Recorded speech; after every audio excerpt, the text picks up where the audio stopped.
All right. Hey, everybody, this is NTC coming back at you guys.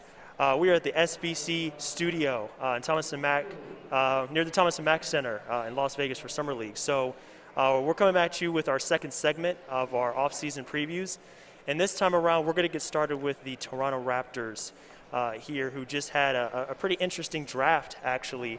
I'm really interested to get Anil's thoughts. So Anil is here for our second broadcast. He is replacing Ali, and Anil does some great work for us for cap sheets, and he really does. He's all over the site doing a variety of things. But Anil is actually from Toronto, and he has a really deep investment in this team, not surprisingly. And I wanted to get his thoughts on the Scottie Barnes draft pick, since it was widely suspected that Toronto was going to go with Jalen Suggs at number 4 in the draft, but they actually took a slight detour, and they went with another wing to go along with OG Anunoby. So, Anil, how did you feel about that draft pick? Were you surprised at all by that move? Do you feel like he's going to slot in well next to OG on that wing and give them – it is a lot of length, as we talked about earlier. Yeah, we have a saying in Toronto that says, in Masai we trust. And so the Raps obviously have a good track record in terms of development and selecting some pretty good draft picks. So when we saw that, I was a little surprised, but at the same time, I like what Fred VanVleet brings to the table. I didn't really feel like we needed another point guard that's going to be maybe similar to Fred VanVleet, so I liked it. The league is made up of a lot of athletic, versatile wings, and like we were talking about earlier today, one thing that you can see, but you definitely see more in person, is just how big Scottie Barnes is. He's 6'9" with a 7'3" wingspan. And Huge. He's 225 pounds. I think he's 20 years old, and he's not a skinny build. He looks like he's kind of built. So I think that he can be super versatile. They're going to be a defensive nightmare with OG, Pascal, Scottie Barnes, switching everything. So I like what they can bring to the table, and I like that draft pick. Also, in his first game, he put up 18 points, 10 rebounds, 5 assists. Obviously, it's Summer League. A lot of people get excited over Summer League stats, but it's still a good sign. A lot of people were questioning his shooting. I feel like he can develop that, and it's not as rough as people might have thought it was. For sure. And a follow-up question, as you mentioned that if they had drafted Jalen Suggs, he would come in and kind of fill a role similar to Fred VanVleet. Do you feel like that the two could have joined together? Toronto did run a small backcourt before with Kyle Lowry and VanVleet together. Could that have been a viable mix, or do you feel like maybe there's an overlap of skills there that wouldn't really mesh that well if they shared a backcourt? You know what? It could have, definitely, but I think that they're also there was a lot of trade rumors about Pascal Siakam maybe on the move. So I think that they're looking to be a little bit flexible and shifting in a different direction. And at the end of the day, I think that they just believed in Scottie Barnes' potential, his versatility. So I think that forget positional fit, I think that they like Scottie Barnes just more than Jalen Suggs, and I'm okay with that. For sure. And we're speaking about Kyle Lowry, and he's actually this heart and soul of Toronto. He's been there for so long. He's actually moving on now to Miami in the sign-and trade, and they're bringing back Goran Dragic and Precious Achiuwa.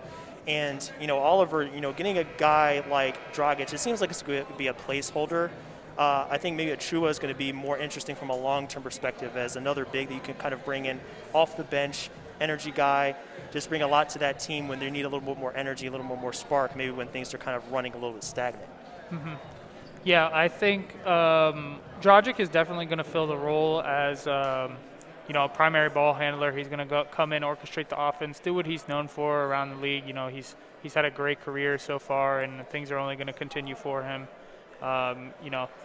Hopefully he'll stay healthy in Toronto and really finish out what may be the last few years of his career on a high note. But I think the fact that they shook up a lot of mock drafts and a lot of draft boards by taking Scottie Barnes over Jalen Suggs, it also tells you how much confidence and how much faith they have in Gary Trent Jr. To really rise up in that guard rank for them, to take a lot of the reps in the guard spots and help facilitate the offense. So I think they have a lot of faith in him. Obviously, they brought him back in restricted free agency this year, 3 years, $54 million. So with all that in mind, Anil pretty much hit it on the head with Scottie Barnes.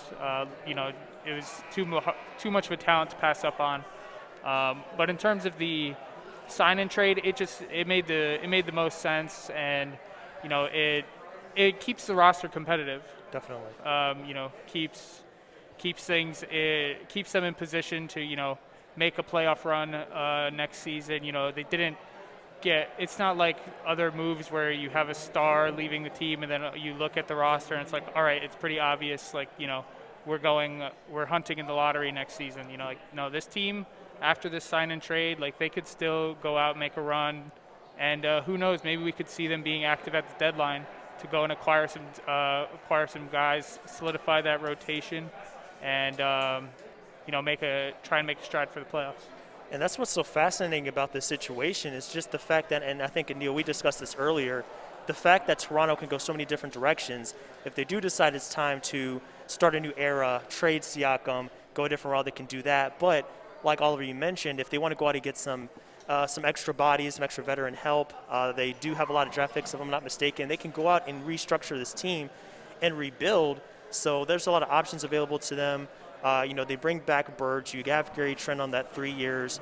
So, it's kind of like a mix of, bringing in some veterans as well as the young talent, which gives them that ability to go in whichever direction they see fit based on how they feel that maybe this season is going, whether they need to kind of jump the ship, so to speak, or they want to build on this because they know this team is capable of a playoff run or more. Yeah, absolutely. And they got Goran Dragic on the $19.4 million expiring deal. A lot of people thought, okay, they're probably going to just ship him. Maybe it becomes a 3-team deal. Maybe they get a pick back or something like that. Dallas was the name that was thrown out there, even New Orleans Pelicans. It looks like Toronto's going to hang on to him, and it makes sense. I still think that he can provide value. But I think that how Toronto performs during the season is going to determine, is it worth hanging on to him, or should we flip him to a team that can use him? Toronto's pretty up close to the luxury tax as well. But keep in mind, they have $19.4 million tied up in Goran Dragic. They can move that off their books pretty easily as it starts getting towards the trade deadline. So they do have some options there. And again, just going back to your point about Gary Trent, they flipped him they flipped Norman Powell for Gary Trent. Norman Powell went on to sign 5 years, $90 million. Gary Trent signed 3 years, $54 million. Two different players, similar position. I prefer Gary Trent at 54 as opposed to Norman Powell for $36 million more in over 2 more years. So I like that move that they did. They went a little bit younger, a little bit more defensive focused, and I like how that played out. Me too, absolutely, Anil. And if we're going to look at what they're going to do this season, it's really a combination of competing and development. Barnes is going to be a guy that gets a lot of minutes off the bat, I would expect, with his talent. But you did mention that they're close to a luxury tax, so they might try to make some cost-saving moves. I'm sure if this team trends around the 9-10 seed range, they don't want to pay the tax for a team like that. Yep. It doesn't seem competitive enough, so they could cut some costs in key areas to do so. So it all goes back to that theme. They have options, and they're going to be one of the most fascinating teams in the East because they can shoot for the moon, or they can start to tear down and get ready for the next era. But if we transition over to Summer League, and we've seen some of these guys up here playing this afternoon, what stands out about Barnes in particular, you touched on this, was just the sheer size, the wingspan he brings to this team. It's honestly insane. Like, we are walking across the court, just going to get some lunch, and we can just see how this man towers over people with insane dimensions. It's really incredible, like, what he can bring to a team if he harnesses those athletic gifts, how good he can be. But there's also a few other guys, Malachi Flynn, Freddie Gillespie. So there's other guys here that are sharing the court with him. Malachi Flynn has already shown flashes in the regular season that he can be a guard relied upon. But I think after further refinement in Summer League, he's going to be a guy that comes out of this impressive. Could you tell us a little bit more about Gillespie? I'm not that familiar with him, but he's here at Summer League. I'm just curious if you have any other thoughts about what he might bring to this team. I don't know. I think that Gillespie will probably stay on the team. He'll be okay. But I think that they're going to be more so focused on Kem Birch. Kem Birch made a pretty significant impact at the end of last season. I think he defined a little bit of a role for himself. So in his first, I think, 5 seasons in the NBA, Kem Birch, he only made $8 million.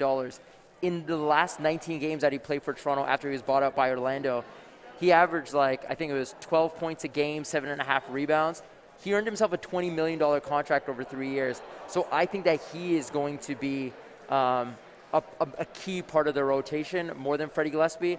Freddie Gillespie will probably still need more time to develop. Mm-hmm. But I was pretty impressed with Malachi Flynn. He's going to be their backup point guard. He looks like he's going to develop, and I think he's going to take a big jump between year 1 and year 2. Absolutely. Any other thoughts, Oliver, possibly on this team? Like, if I went to you today and asked you, where would this team – I know this is a tough question to answer, but where could this team possibly finish in the Eastern Conference? Maybe, like, if what's their floor or ceiling look like if we're really going to try to extrapolate what kind of production we can see from them going into next season? Yeah, I'll be honest. I think this team is going to surprise people. I think the roster right now is in a good place, and they have a good infrastructure, a good player development team. Obviously, they have an incredible track record, one of the best in the league at bringing guys up through the G League system and really putting their role players in positions to succeed. Now, I think they will get to a pivotal point in the season, right around the trade deadline, where they're going to be hovering around play-in spots, and the front office is going to have to sit down and say, okay, what direction do we want to take this in? Do we want to make Siakam? Do we want to make moves to elevate the roster, to pad the roster with veterans, and in hopes to push in outside of a play-in, like so we can, not have to worry about playing those winner-go-home games? Mm-hmm. Or do we want to make some cost-saving moves and then hit the ground running next season? If personally, I bank that I would want to push the envelope a little bit, because even if you have these guys that are these young bucks that are looking to get some run and that want to be developed, there's no greater place to get experience than the NBA playoffs. For sure. Getting Scottie Barnes, getting even a guy like Freddie Gillespie, Malachi Flynn, like getting these guys good playoff minutes, I think would be huge for their development. So I really hope that their front office looks to push that agenda rather than kind of taking a seat back this upcoming season.